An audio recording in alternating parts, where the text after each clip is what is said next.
Buzz, we're all about people's passion. Where did your passion for music come from? A certain album you heard or live performance inspired you to be in a band, or was it just naturally for this kid? Yeah, naturally as a kid, I think I just gravitated towards music and wanting to be in a rock band and watching rock bands play on TV and reading magazines and seeing static photographs, and makes you want to just jump on stage and be in a band too. Like what music inspired you as a kid and stuff? Well, when I was 6, I joined the KISS Army, so that was like a very early band, pretty much formulated everything, and I went from there. You get into, from KISS, you try and find out other rock bands. Then I got into heavy metal, and then from heavy metal I got into punk rock. And once I discovered the Bad Brains, I pretty much realized, there's only two kinds of music, good and bad. So then I started listening to anything that my ears told me were good. So, but because, my foundation in rock, I always went back to rock. I always will, no matter how far I stray.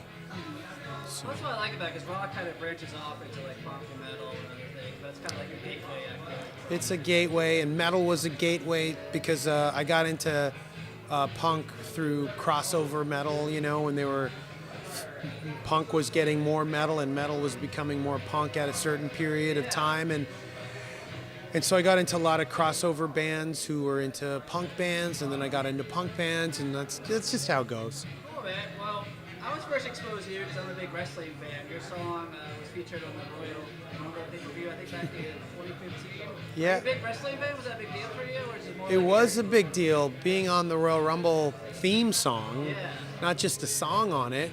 But we had a song previous on another WWE pay-per-view years ago with a song called Baby Hates Me, and Jerry Lawler threw to it at the time. So I thought that was I'm a big old school wrestling guy.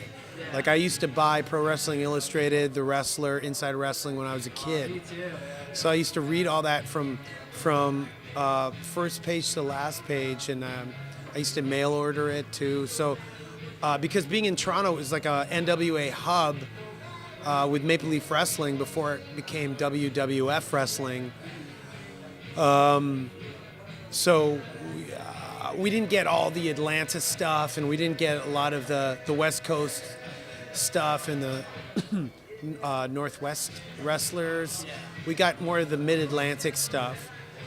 So yeah, I was a huge old school wrestling, and then there came a certain point where I stopped watching, but I always go back and check it out, But for me, I love the classic era stuff. Abdullah the Butcher, Bruiser Brody, Snuka, stuff like that. Cool, let's talk about the new album. It comes out April 28th, A Rock Supreme. I really love the artwork, the cover artwork. Cool. Who's the artist who worked on that? Ulf Lindell from Sweden. He did the cover for Graveyard's last few albums. They're so amazing. He's so talented. And you gave him a concept, or you just kind of picked one apart? It was we met him kind of halfway. He had the artwork kind of halfway done, and we liked it so much. And so he kind of changed it and altered it to, suit our band. He put an SG in there. He put some of our older album artwork in there somehow, and it became ours. Cool, and the record was produced by Garth. He's done Red Hot Chili Peppers, Rage Against the Machine. 30 interesting stories working with him. Was it easy? Did you record fast? It was so easy working with Garth. We've heard through the grapevine he'd wanted to work with us for years, and we wanted to work with him. But when we got to his place just outside of Vancouver, we realized Garth and I actually grew up maybe a 15-minute walk away from each other. I didn't know this. Yeah, back in Toronto. He grew up in Toronto. So he grew up in a suburb called Willowdale, and he told me the street he lived on, and it was pretty much a 15, 20-minute walk from where I used to live.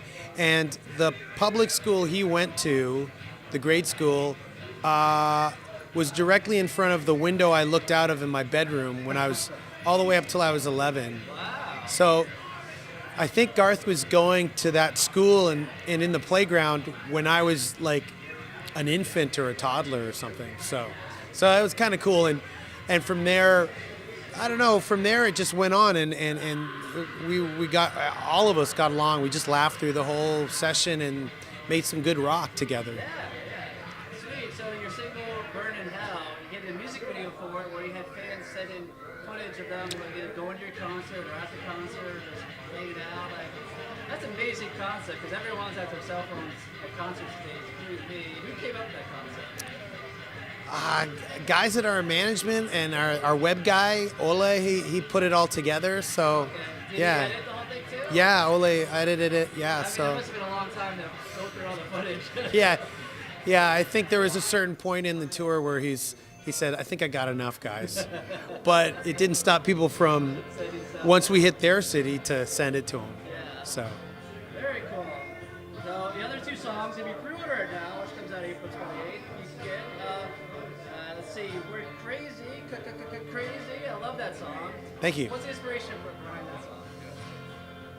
There's no inspiration. We just came up with a hooky rock riff and then. Story of somebody or anything? It's not. I mean, it's just about a couple, you know, whether it's, you know, your relationship or mine, you know, Cool. but So it's anyone- very vague. Yeah, Anyone there's relate to it? nothing specific happened that spawned the song or anything. It does. I love the Our music isn't that crazy deep. part. That's a Oh, cool. Yeah. Cool. And then the other one that's available now is Dance, Dance, Dance. So Yeah, that's kind of the first kind of official single. There's Yeah. going to be a video for that coming out very soon. okay, I was gonna ask. About Yeah, so. this would probably be official one. No one sending the footage. Like a No, tortured yeah. web guy. Yeah, no, nothing like that. Yeah, it was done by Amir Chamden, and he's a great video director. He's done a lot of helicopters videos and all the good stuff from Grace of God, by the Grace of God, whatever. I'm sorry, you said you shot it already, or yeah? It's done. Yeah, Amir shot it. What can you It's talk about it? it's a one-shot video, and it's Oh, okay. 3 dancers in a TV studio just dancing. Are you guys So- like performing in the background, or just a dancer? No, we're not in it at all. Okay. No, Cool. And now you also do a podcast too, man. I do 2 podcasts. Okay, I have tell 2. us about that. I have an official podcast. It's called Danko Jones Podcast. I just get people on and we talk about usually people in bands or comedians or whatever, just friends or people I admire or friends who I admire. Yeah. And the latest episode is Ernie C from Body Count. Oh wow. Yeah. So Ernie's on it. Before that, it was AC Slade, who's in the Misfits, and he was in Dope and Joan Jett. And then we've got a few other up-and-coming guests who I'm really excited about, but that's pretty much it. Everyone from, Duff McKagan, Henry Rollins, Damien Abraham, all kinds of people have been on it. I've been doing it since 2011, and Ernie C's episode is number 188, so I do it every 2 weeks. My second podcast is the Regal Beagle podcast, and it's a podcast dedicated to the sitcom Three's Company. So every episode is about a different Three's Company episode in chronological order.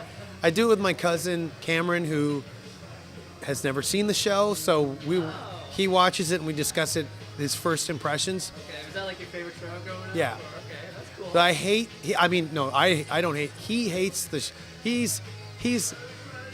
finds doing the podcast to be like almost torturous. So I'll give him a break and I'll do it with friends. So everyone from who's been on it: Ace Von Johnson from Faster Pussycat, Scott Reeder from Caius and Fireball Ministry has been on it, Derek Green from Sepultura has been on it. We talk about Three's Company episodes, and I'm going to get Blaine to do a couple of episodes from Nashville Pussy too, so it's good. It's fun. Besides being a musician, a podcast, you're also an author. You have a book out, or? Yeah, I got my first book out. Can I whip it out here? Yeah. It's called I've Got Something to Say. It's out on Feral House Books. It came out last June, and I'm just glad to have it out. It's a collaborative book, meaning lots of people helped me out to make it. There's artwork by Mary Fleener, Gary Dumm from American Splendor, Damien Abraham from Fucked Up, Away from Voivod, Valiant himself from Valiant Thor. Erie Vaughn from Sam Hain and Danzig did some artwork for it. Brian Walsby did the cover. Gary Texali, Fiona Smith. Okay, it's a kind of graphic novel. Not really, but there's some artwork in here. And Duff McKagan wrote the foreword.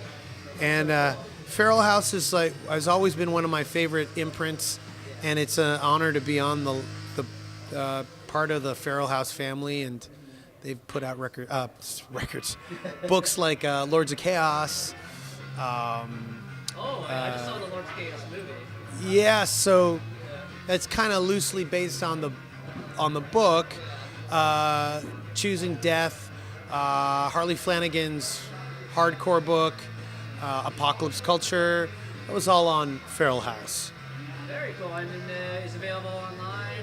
Yeah. Shows, get it signed, Yeah, it's available at our shows. You can get it through the Feral House website. You can get it on Amazon, and depending on where you live in the world, PGC Books through Canada or Indigo Books through Canada, Barnes & Noble, of course, in America, Turnaround Books in the UK.